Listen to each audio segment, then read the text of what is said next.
روزے کے حوالے سے میرے ذہن میں ایک بڑا میرے دل میں تھا جب سے آپ سے بات ہوئی تھی، تو ایک سوال میرے ذہن میں تھا کہ حضور پاک صلی اللہ علیہ وآلہ وسلم جب سحری کرتے تھے یا افطاری، تو خاص طور پہ وہ کھجور اور اس کے علاوہ کیا چیز ایسی تھی کہ وہ کھاتے تھے؟ ان کی مطلب ان کی پسند کیا تھی؟ ہاں جی، دیکھیں اصل بات تو یہ ہے کہ جس علاقے میں جو چیز زیادہ مہیا ہوتی ہے تو وہاں پر وہی چیز انسان استعمال کرتا ہے۔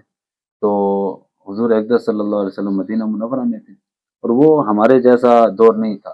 ہم تو اب الحمدللہ بہت سہولتوں میں ہیں، اور ہمارے آپ افطار کے دسترخوان دیکھ لیں، ہم سحری کے آپ کھانے دیکھ لیں، تو اس کا تو تصور بھی اس زمانے میں نہیں ہوتا تھا۔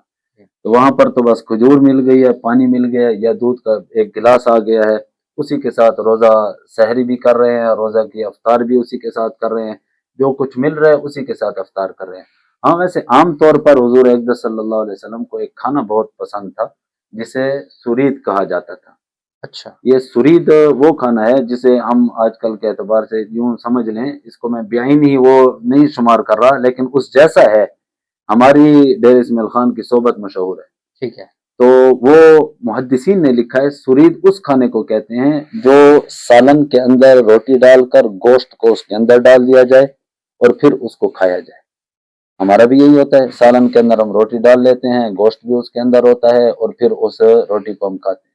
تو سرید ہماری صحبت کے ساتھ ملتی جلتی ہے۔ نبی کریم صلی اللہ علیہ وسلم نے ارشاد فرمایا کہ مجھے سرید تمام سالنوں میں سے ایسی پسند ہے جیسے کہ حضرت عائشہ صدیقہ رضی اللہ تعالی عنہا تمام بیویوں سے مجھے پسند ارے ہے۔ او واہ! کما مطلب قال جو علیہ الصلوۃ ہمارے پاس جو والسلام۔ صحبت ہے یہ بڑا ہمیں اعزاز جی حاصل ہے، جی، اس کا یہ مطلب ہے یہ بالکل اس کے ساتھ ملتی جلتی یہ تو کھانی ہے چاہیے، یہ یہ تو بہت اچھی ڈش ہے۔ ہاں